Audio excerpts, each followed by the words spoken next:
पुण्यात्मा, इस दास को इन सदग्रंथों की, वेदों की, पुराणों की, गीता जी की कोई आवश्यकता नहीं थी।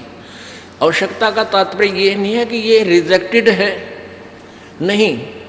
इनमें वर्णित ज्ञान हमारे परमेश्वर ने हमारी सिंपल लैंग्वेज में, साधारण भाषा में लिख रखा था, और जिसका हमें पूर्ण विश्वास था और रहेगा कि हमारे परमेश्वर ने और हम उनसे संबंधित जिन संतों ने जो भी बात कही है वो सारी सच्ची है और वेदों और पुराणों की वाली ही है। जिनसे जो वेदों और पुराणों में ज्ञान नहीं है वो भी परमेश्वर कबीर जी की वाणी और उनके प्रत्यक्ष दृष्टा संतों की वाणी में उपलब्ध थी।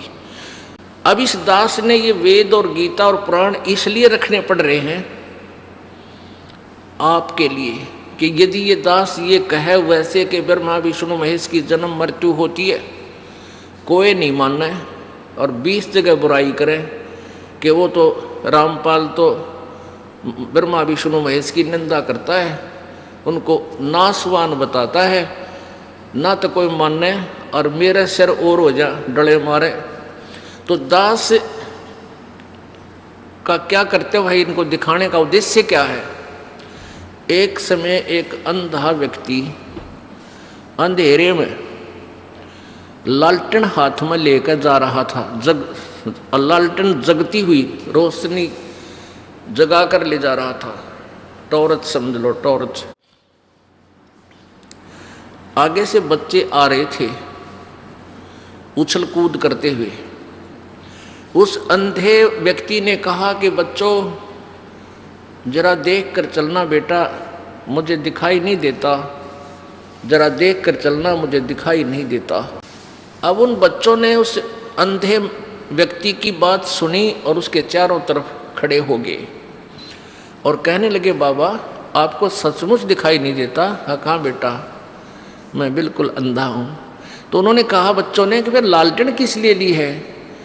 उस अंधे ने कहा कि तुम आंखों वालों के लिए कहीं मेरे में टक्कर ना मार दो, बुढ़े की देही तोड़ दो, तुम इस रोशनी में मुझसे दूर होकर निकल जाओ, मेरे साथ ना झटका पटका करो तुम। तो पुण्यात्माओं, ये अंधे वाली लालटेन है मेरे लिए। तो आप जी को दिखा देता हूँ, इन पुराणों को पढ़कर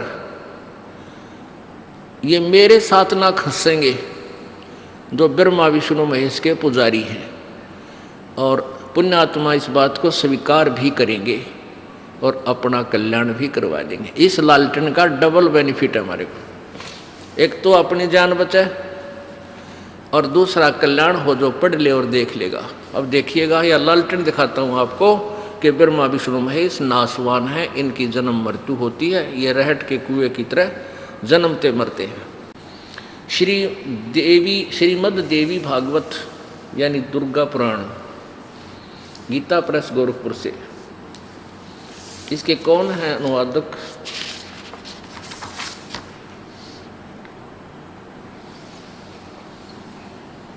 संपादक है हनुमान प्रसाद पोदार, चिमन लाल गोस्वामी।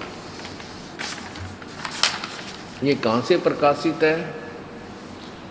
मुद्रक एवं प्रकाशक एवं मुद्रक गीता प्रेस गोरखपुर, गोविंद भवन कार्यालय कोलकाता का संस्थान। ये इनके फोन नंबर है। इस पुस्तक, इस पवित्र पुराण के 123 पृष्ठ पर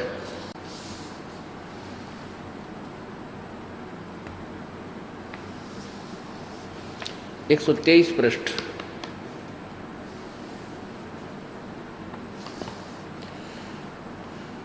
विष्णु जी दुर्गा की स्तुति कर रहे हैं।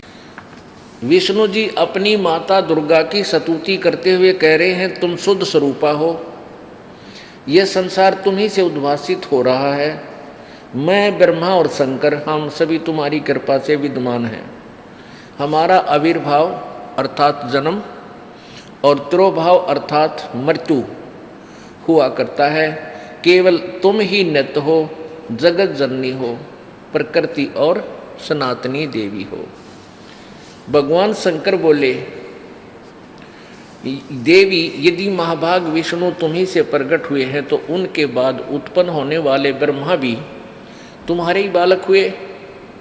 फिर मैं तमोगुणी लीला करने वाला शंकर क्या तुम्हारी संतान नहीं हुआ?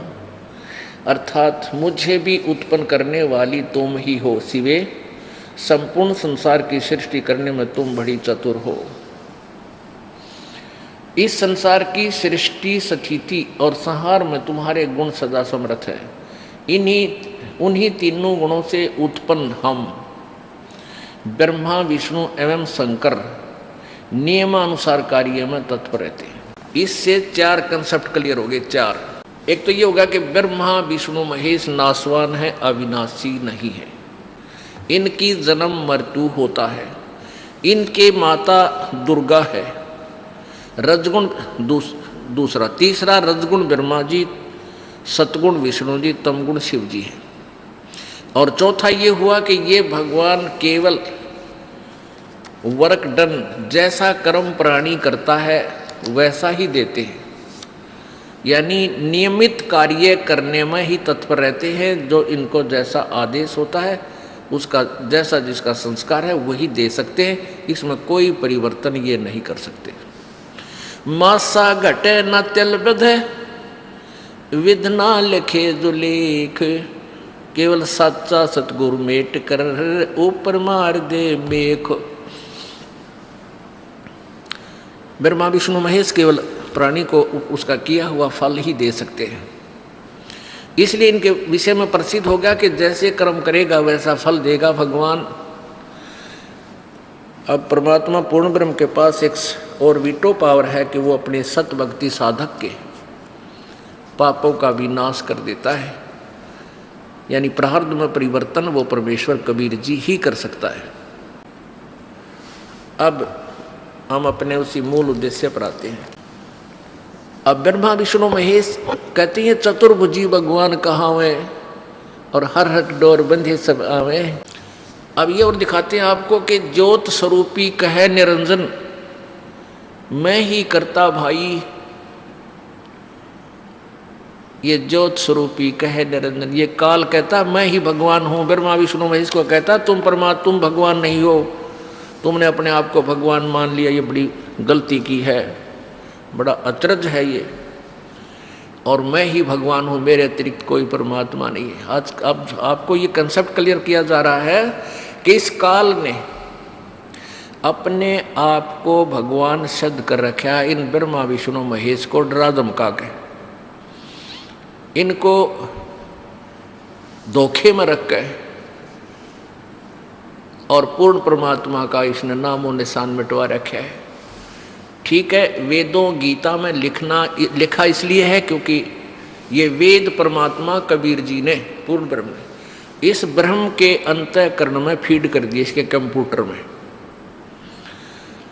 और इसने उनको एज इट इज उस परमेश्वर के ही रिमोट थे, परमात्मा ने रिमोट से इसको वापस करवा दिए, बाहर निकलवा दिए एज इट इज। इसने बाहर जब आए समुद्र में, इसने श्वासों से बाहर निकाला तो क्या किया, ये 4 वेद तो समाज में दे दिए और 5वां वेद जो सूक्ष्म वेद है वो नष्ट कर दिया, जो कबीर परमेश्वर ने स्वयं आकर के बताना पड़ा। अब इसने क्या किया हुआ है कि वेदों का ज्ञान, वो 4 वेदों का ज्ञान इनकम्प्लीट है। उसके बाद इसने जो पुराण है इनकी रचना करवा दी और सारे पूरा मानव समाज इन पुराणों पर आधारित हो गया। पुराणों का ज्ञान सतयुग से चलता आ रहा है। लिपिबद्ध ये भले ही बाद में किया गया है, लेकिन लोक वेद कथाएं जैसे दादे परदादा हम सुनते आए थे, आला उद्दल की कहानी, जानी चोर की कहानी, ये बाद में लिखी गई, ये पहले कथाएं सुनते हमारे थे। तो ऐसे ये कथाएं एक ऋषि दूसरों को, दूसरा ऋषि फिर अपने चेलों को सुनाते हुए आ रही थी, यानी दंत कथा ये लोक वेद पहले से चल रहा था। ये तो फिर बाद में लिपिबद्ध किया व्यास जी ने, इतना काम किया। अब इसमें दिखाते हैं आपको इसने कैसे मिसगाइड किया हुआ, मिसगाइडेड किया है। एक बार ब्रह्मा और विष्णु जी का आपस में इस बात पर युद्ध हो गया ब्रह्मा जी विष्णु जी से बोले, मैं तेरा बाप और तू मेरे से उत्पन्न हुआ, और आज तू मेरा आदर भी नहीं करता। मैं तेरे द्वार पर आया हूँ और तू मस्ती में लेटा हुआ है, तूने मेरा आदर नहीं किया। विष्णु जी कहता है कि मैं तेरा बाप, तू मेरी नाभि कमल से उत्पन्न हुआ। अब इस काल ने सबको बौड़ी बूझ बना रखे है, क्यों करें? ये क्या करता है, आप देवी पुराण में सुनाएंगे, कभी समय आएगा, तीसरे स्कंद में चौथे 4 से लेकर 6 अध्याय तक ये क्या करता है। जैसे साधकों ने वेद पढ़े, वेदों में देखा कि एक ओम नाम है परमात्मा की भक्ति का, और कोई मंत्र नहीं है, वेदों में ओम नाम है। इन्होंने इस ओम नाम को पूर्ण परमात्मा का मान लिया, और साधक साधना करता करता फिर इसने एक आकाशवाणी की थी ब्रह्मा को, जब ये सर्वप्रथम कमल के फूल पर सचेत किया था कि तप करो तप करो। इसने हजारों वर्षों तक तप किया। फिर इसकी जब बैटरी चार्ज होगी, सिद्धि आ गई, इसको कह दिया भी तू सृष्टि करो, यानी एक डिपार्टमेंट दे दिया रजोगुण का। फिर विष्णु जी ने तप किया 12,000 वर्ष तक,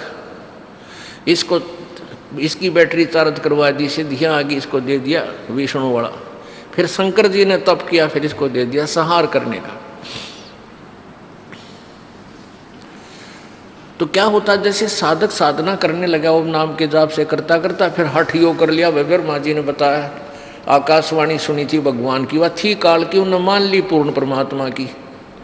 फिर हठ योग वहाँ से प्रारंभ हो गया। नहीं, किसी वेद में ना गीता जी में हठ योग करने का कोई आदेश नहीं, ये तो नकली साधना बताई मूर्खों की, क्योंकि इससे सिद्धियाँ आ जाती हैं। सिद्धियाँ एक दूसरे के ऊपर फिर ये एटम बम छोड़ कर एक दूसरे का नाश करते रहते हैं, लड़ते झगड़ते रहते हैं। इसलिए इनको हठ योग करने वालों को मूर्ख लिखा है। गीता जी अध्याय नंबर 17 के अध्याय नंबर 17 में श्लोक नंबर 4, 5, 6 यानी 3 से लेकर 10, 12 तक ये स्पष्ट किया है। तो क्या होता, साधकों ने ओम नाम का जाप जपते जपते फिर हठ योग समाधि लागी। अब जब इनका हठ योग से अंदर जब शरीर में ये प्रवेश हो गए, तो किसी को तो विष्णु रूप में दर्शन दे दिए। ये विष्णु ब्रह्मा शिव तो इनके पास रहते हैं, आम देवताओं की तरह, ऋषियों की तरह। ये इनके इनसे जो ना सुप्रीम है, ये मंत्री हैं, बाकी अन्य देवता और न्यारे डिपार्टमेंटों के इनके अंतर्गत आते हैं। तो साधना करते करते किसी को तो विष्णु रूप में दर्शन दे दिए, विष्णु रूप में दर्शन दे दिए। जो भी कुछ मांगा इस काल ने दे दिए, ब्रह्म ने। ये वास्तविक रूप में किसी के सामने नहीं आता, इसने प्रतिज्ञा कर रखी है। तो उनने जिसने विष्णु रूप में दर्शन हुए, उसने समाधि तोड़ दी अपनी, और उसका पक्का जच गया कि ये विष्णु जो सतगुण है यही भगवान है। ओहो हो। फिर वो साधक भाज्या हुआ है, भागा आता है, दौड़ा हुआ भगवान विष्णु के चरणों में शीश रख देता है और सबको ढोल बजाकर कहता है कि ये पूर्ण परमात्मा है, ये विष्णु जी पूर्ण परमात्मा है। मैंने इनको समाधि दशा में इनका साक्षात्कार हुआ है, ये छुपाए बैठे। और विष्णु जी ने पता भी कोई नहीं, युग के बंड के कह रहे मैं कहाँ था, मुझे पता है, उसको पता ही नहीं। लेकिन उनकी सुनी सुनाई बात तो इंजेक्शनों से वो फूल जाते हैं, और किसी को ये काल ब्रह्मा रूप में दर्शन दे देता है। तो वो साधक कहता है ये ब्रह्मा रूप, ये ब्रह्मा यही सर्वशक्तिमान है, यही सृष्टि रचने वाला है, यही तीनों रूप धारण करता है। और किसी को वो शिव रूप में दर्शन दे देते हैं, ये काल दे देता है समाधि करने या मेडिटेशन करने वालों को। तो उन ऋषियों द्वारा सुनी हुई दंत कथा के आधार पर ब्रह्मा जी ने मान लिया मैं सृष्टि करता हूँ और ये सभी संसार मेरे से उत्पन्न हुआ है।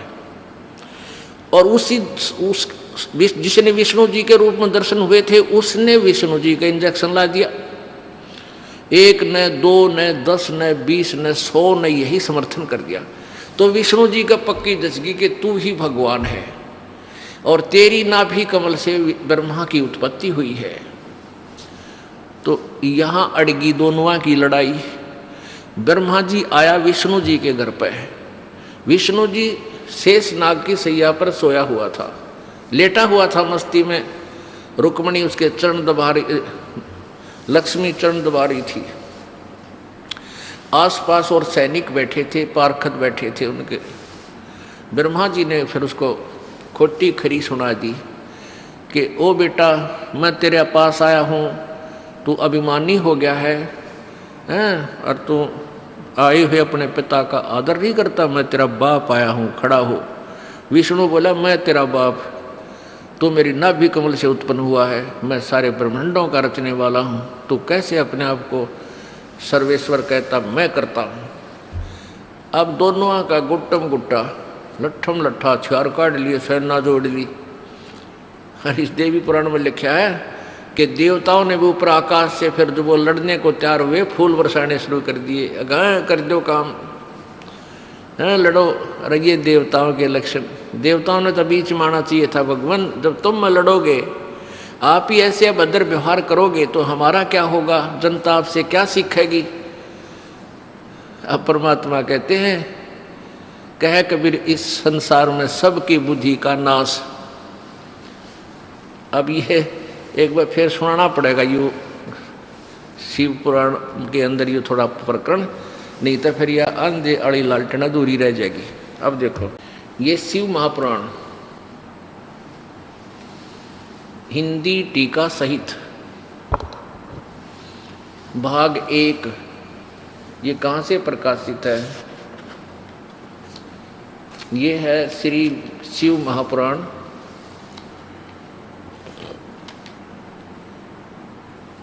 विद्या अवरिधि पंडित ज्वाला प्रसाद जी मिश्र कृत हिंदी भाषा टीका सहित, खेमरा श्री कृष्ण दास प्रकाशन, बम्बई। इतने प्रश्न नंबर 11 और अध्याय नंबर विद्वेश्वर संहिता अध्याय 6।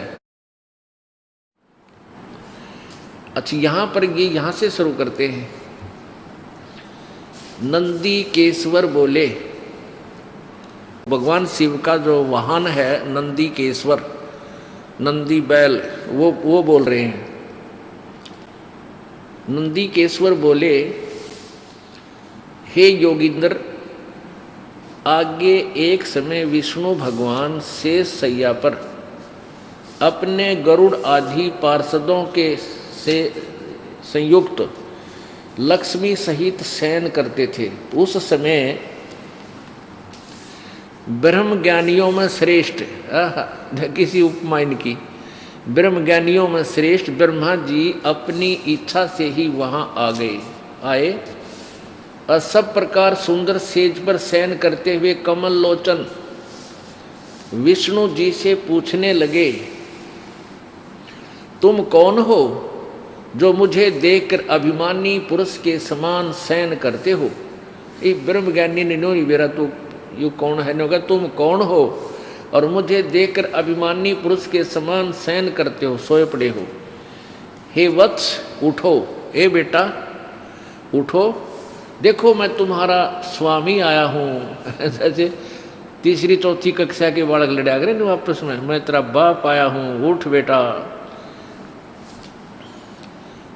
आए हुए गुरु को देखकर जो अभिमान करता है उस द्रोही मूड का प्रायश्चित होना उचित है, अर्थात न गढ़ूंगा ही। यह सुनकर विष्णु जी के अंतःकरण में, यह सुनकर विष्णु जी के अंतर में तो क्रोध हुआ, अंदर तो छो उठा, पर दाब के ऊपर ऊपर से बोलने लगा, परंतु बाहर से शांत रहे और बोले, वत्स, हे बेटा तुम्हारा मंगल हो।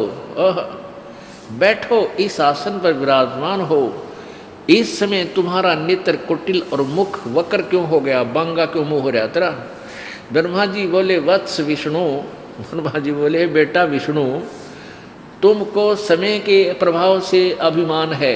हे पुत्र, मैं तुम्हारा रक्षक और जगत का महापिता मैं हूँ। विष्णु जी बोले, ये तो सब जगत मुझ में स्थित है, तुम चोर के समान किस प्रकार अपना कहते हो?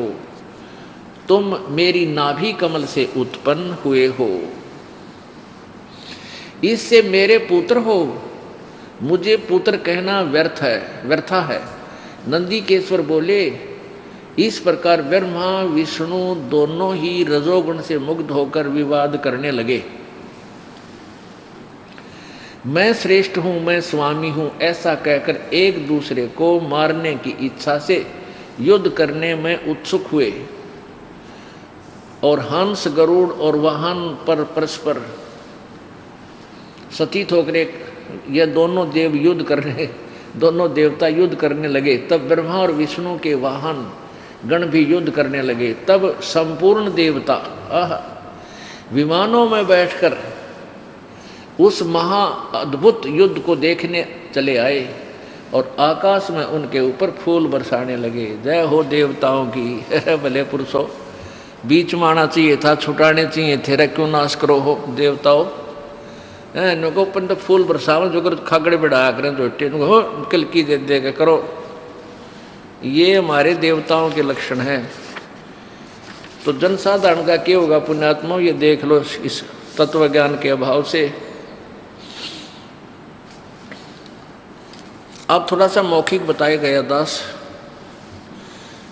फिर क्या हुआ कि इन दोनों को लड़ते हुए देखकर इस काल भगवान ने, ज्योति निरंजन ने एक सतम ठोक दिया बीच में।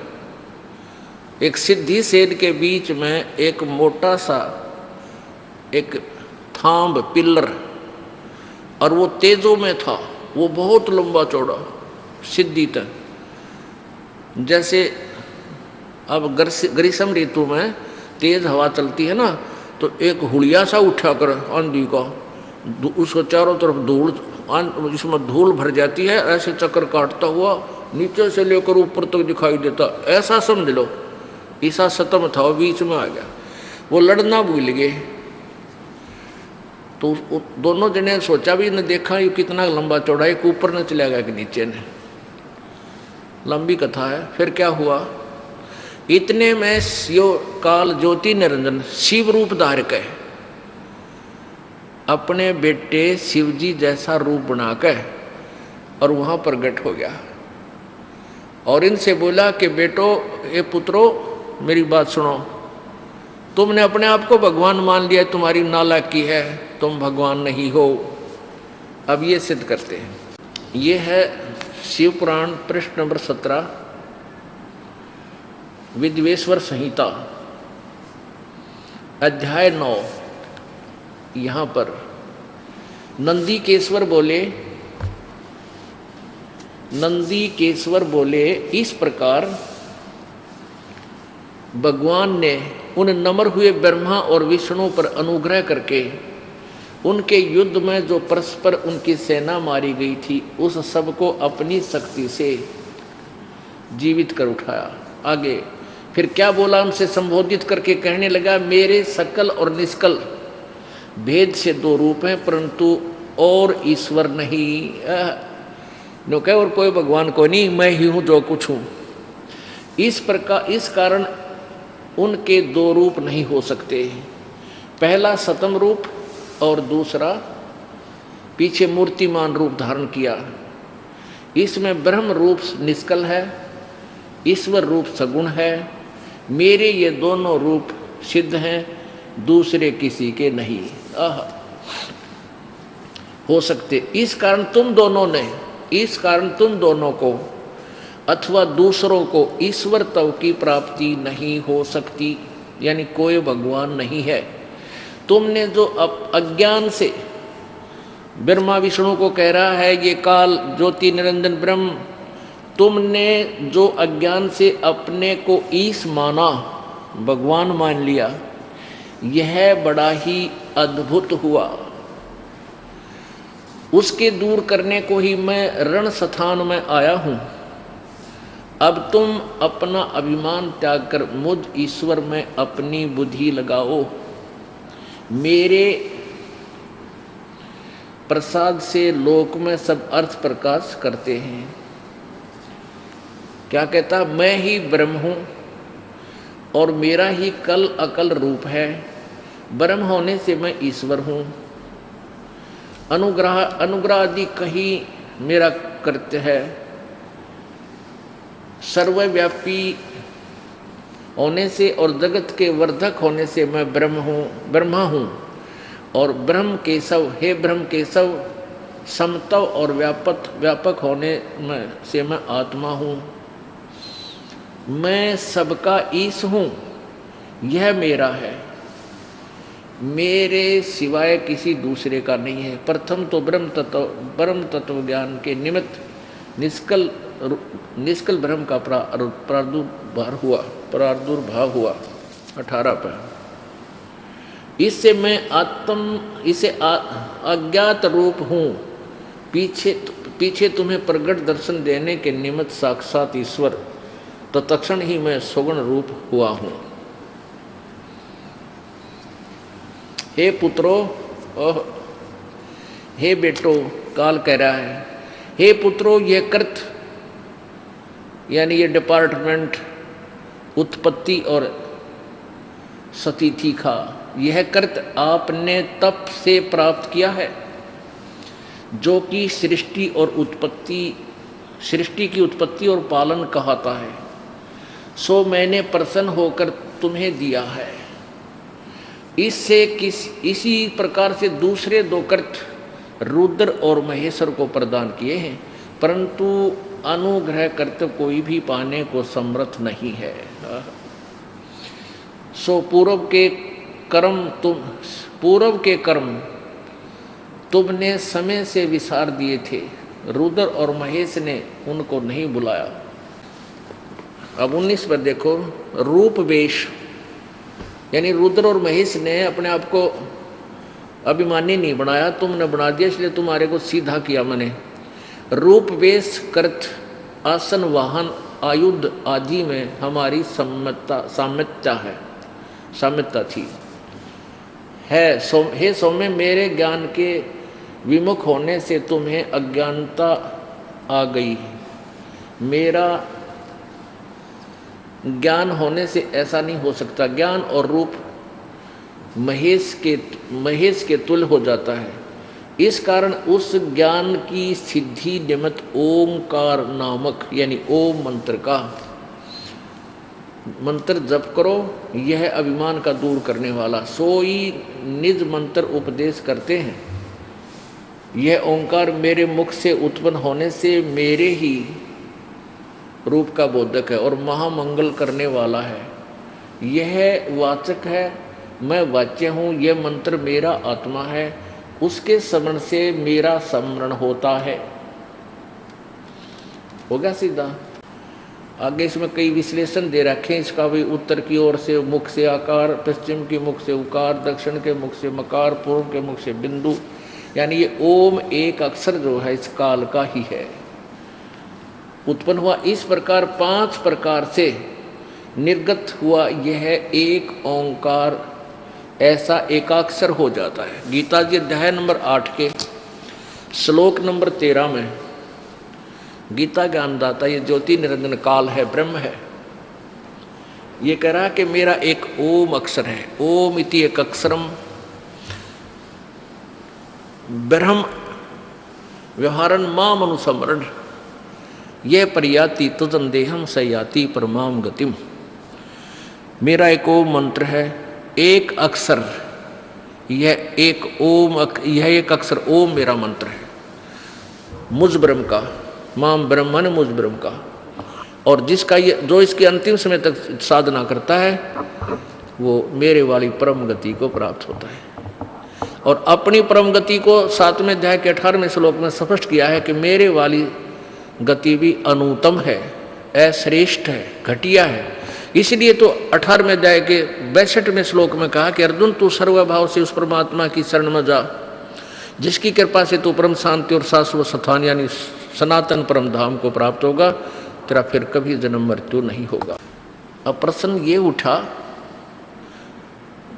उठा था कि इस काल ने अपने आप को सर्वेश्वर, अपने आप को भगवान सिद्ध कर रखा है और पूर्ण परमात्मा को बुला दिया। भाई भला मान चाहे बुरा मान, एक ओछी चाली चाल तने, सतपुरुष बुला दिया आप जना लिया, कुछ ना सोची काल तने। भला मान चाहे बुरा मान, एक ओछी चाली चाल तने, सतपुरुष भुला दिया आप जना लिया, कुछ ना सोची काल तने। वेद पुराण कुरान बनाए, ये ओछा कछ दिया ज्ञान तने, सूक्ष्म वेद का भेद छुपा के गलती करी महान तने। ऋषि मुनि निराकार बतावे और साकार कहे पुराण तने, अपनी महिमा आप गाई, ये जीव कहे भगवान तने। ऋषि मुनि निराकार बतावे और साकार कहे पुराण तने, अपनी महिमा आप गाई, ये जीव कहे भगवान तने। तपतशिला पर भून के खावे, ये जीव किए घने काल तने, सतपुरुष बुला दिया आप जना लिया, कुछ ना सोची काल तने।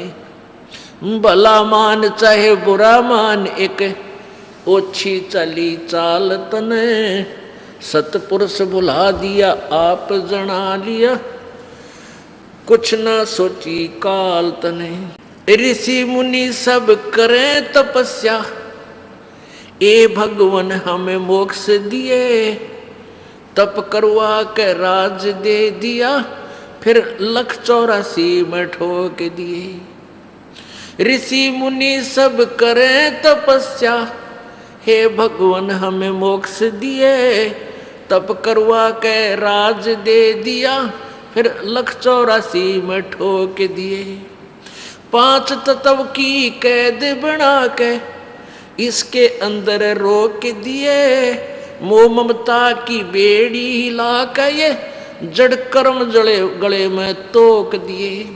5 तत्व की कैद बना के इसके अंदर रोक दिए, मोह ममता की बेड़ी हिला के जड़ कर्म गले में तोक दिए। काम क्रोध अहंकार लोभ का यू खूब बनाया जाल तने, सतपुरुष बुला दिया आप जना लिया, कुछ ना सोची काल तने।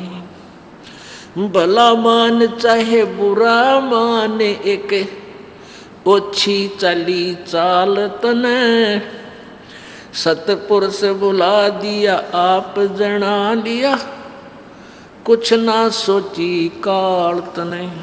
एक माई का पति मरा, वो दुख में माथा फोड़े थी, मेरे बेटे की तो खैर राखिए, नु हाथ तेरे ते जोड़े थी।